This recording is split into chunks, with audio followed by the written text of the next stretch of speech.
নমস্কাৰ, হিমা 24 চেনেলৰ অন্য এটি ভিডিঅ'লৈ আপোনালোক সকলোকে পুনৰবাৰ স্বাগতম জনাইছোঁ। আজি আপোনালোকলৈ এবিধ নতুন ৰেচিপি লৈ আহিছোঁ। সেয়া হৈছে পনীৰৰ ৰেচিপি। এই পনীৰ ৰেচিপি কেনেকৈ বনাওঁ আপোনালোকেও চাই থাককচোন। ৰেচিপিটো নিশ্চয় ভাল পাব। ঘৰলৈ আলহী আহিলে এনেধৰণৰ এবিধ নতুন ৰেচিপি বনাই খোৱালে নিশ্চয় আলহীয়েও প্ৰশংসা কৰিব। গতিকে আহক এই ৰেচিপিটো কেনেকৈনো বনাইছোঁ চাই লওঁ। তাৰ বাবে মই প্ৰথমে লৈছোঁ 1 কাপ মচুৰ দাইল আৰু সেইখিনি মই পানীত কোমলিবলৈ এঘণ্টামানৰ বাবে ভালদৰে ধুই তিয়াই থৈছিলোঁ। আৰু এইখিনি মই এতিয়া মিক্সিৰ জাৰটোত ভৰাই একদম মিহি পেষ্ট এটা কৰি ল'ম। পেষ্টখিনি যিমান মিহি হ'ব পনীৰখিনিও সিমান ধুনীয়া চেপত আহিব আৰু মিহি হ'ব। এয়া এটা ধুনীয়া মিহি পেষ্ট তৈয়াৰ কৰি ল'লোঁ মই। আৰু এতিয়া এটা মই টিফিনৰ বাতি লৈছোঁ আৰু সেইটোত অকণমান ৰিফাইন তেল দি চাৰিওফালে ভালদৰে সানি লৈছোঁ। আৰু তাতে মই দাইলৰ পেষ্টখিনি দি দিছোঁ। আটাইখিনি ভালদৰে দি সমান কৰি ল'ম। আমি ৰান্ধনীসকলে ঘৰৰ মানুহবোৰক সদায় এটা নতুন জুতি দিবলৈ বিচাৰোঁ নহয় জানো। এনেদৰে পনীৰ খুৱাই চাব, নিশ্চয় ঘৰৰ মানুহেও ভাল পাব খাই। আৰু এতিয়া মই এইখিনি সমান কৰি ল'লোঁ। আৰু এতিয়া মই এখন কেৰাহীত 2 গিলাচ পানী দি দিছোঁ। আৰু তাতে মই এডাল ষ্টেণ্ড দি লৈছোঁ আৰু টিফিনৰ বাতিটো ওপৰত দি দিছোঁ। আপোনালোকে টিফিনৰ ঢাকন মাৰি দিব পাৰিব। মই এনেকৈ প্লেট এখন দি দিছোঁ আৰু ওপৰত ঢাকন দি দিছোঁ। মধ্যমীয়া জুইত সিজিবলৈ দিছোঁ আৰু প্ৰায় 15-20 মিনিটমান মোক সময় দৰকাৰ হৈছে। আৰু এনেদৰে টুথপিকেৰে খুচি চাইছোঁ, ইয়াত লাগি অহা নাই, তাৰমানে ধুনীয়াকৈ সিজি গৈছে। আৰু মই অকণমান সময় ঠাণ্ডা হ'বলৈ ৰাখিছোঁ। ঠাণ্ডা হোৱাৰ পাছত এয়া মই চুৰি কটাৰীয়ে কাষটো কাটি লৈছোঁ আৰু দেখিছেনে প্লেটত ধুনীয়াকৈ ওলাই পৰিছে। আৰু এতিয়া পনীৰবোৰ এনেদৰে কাটি লৈছোঁ। এই পনীৰবোৰ আপোনালোকে ফ্ৰিজত সংৰক্ষণ কৰিও থ'ব পাৰিব 2 দিনমানৰ বাবে কণ্টেইনাৰত ভৰাই, যিহেতু ধুনীয়াকৈ সিজি গৈছে আৰু শুকান হৈ গৈছে।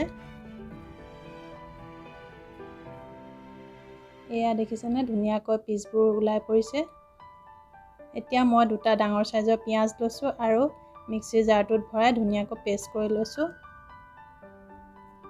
আৰু তাতে মই 5 কোহমান ৰচুন আৰু এডোখৰ আদা দি দিছোঁ।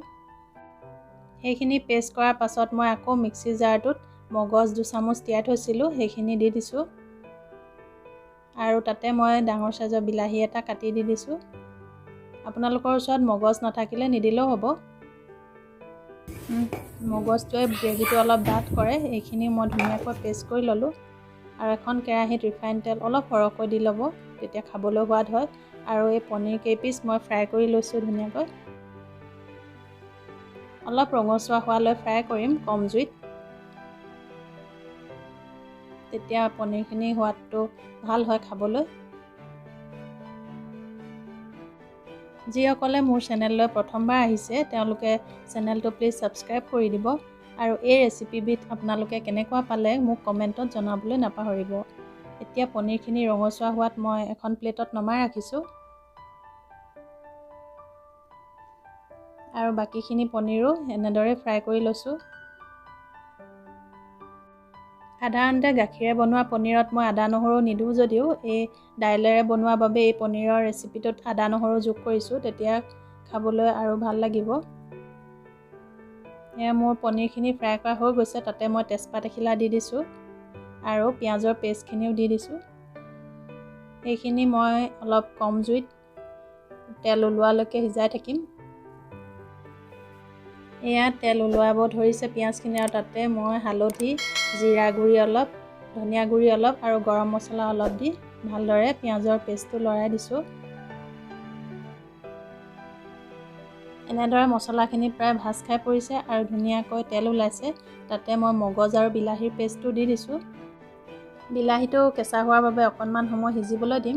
আৰু তাতে সোৱাদ অনুযায়ী মই নিমখ দি দিছোঁ। বিলাহী আৰু মগজৰ পৰা যেতিয়া তেল ওলাবলৈ ধৰিব তেতিয়াই মই পনীৰখিনিও যোগ কৰিম। এতিয়া কম জুইত ঢাকন দি অলপ সময় সিজালোঁ। আৰু তাতে মই বইল আলু 2টা টুকুৰা টুকুৰকৈ কাটি দি দিছোঁ। আলুটো অপশ্যনেল হয়, আপোনালোকে ইচ্ছা কৰিলে নিদিলেও হ'ব। আৰু এনেদৰে মই অলপ সময় ঢাকন দি দি সিজাই আছোঁ কম জুইত। আৰু এতিয়া মই পনীৰখিনি তাত যোগ কৰিছোঁ আৰু মছলাৰ সৈতে ভালদৰে লৰাই লৈছোঁ। যাতে মছলাখিনি লাগি যায়। আৰু গৰম পানী মই প্ৰয়োজন মতে দি দিছোঁ। আপোনালোকে যিমানখিনি জোল কৰিব বিচাৰিব বা গ্ৰেভি কৰিব বিচাৰিব সেই অনুযায়ী পানী দিব।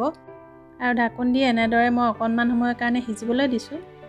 যিহেতু দাইলৰ পনীৰ আৰু গাখীৰৰ পনীৰতকৈ অকণমান টান থাকে, সেয়েহে আপোনালোকে গ্ৰেভিটো নিজৰ প্ৰয়োজন অনুযায়ীয়ে হ'ব। মই অলপ ডাঠকৈ ৰাখিছোঁ আৰু এয়া মোৰ পনীৰৰ গ্ৰেভি ৰেডি হৈ গ'ল। ভিডিঅ'টি শেষলৈকে চোৱাৰ বাবে সকলোলৈ ধন্যবাদ থাকিল।